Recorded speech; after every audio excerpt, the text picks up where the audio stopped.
За да се даде одговор на прашањето зошто македонските граѓани и понатаму масовно мигрираат кон развиениот запад, треба само да се погледнат резултатите од истражувањето што е направено во неслабата со плати држава Украина. Имено според еден тамошен истражувачки центар, украинските работници добиваат убедливо најниски плати од сите државјани на земјите во Европа. А веднаш по нив, меѓу 10 земји со најниски примања се Македонија, Србија, Белорусија и Албанија.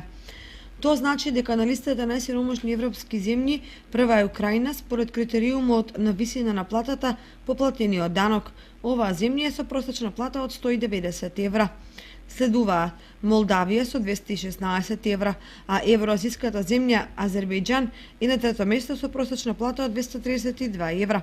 Меѓу 10 држави со најниски плати се Грузија, Ерменија, Белорусија, Кахастан, Албанија, Македонија и Србија. Вообичаено платите се највисоки во Швајцарија со просечни 4421 евро, па следува Исланд со 3440 и Норвешка со 3405 евра. Или споредбено во неразвиените земји платите се за 10 до 15 пати поголеми од сиромашните.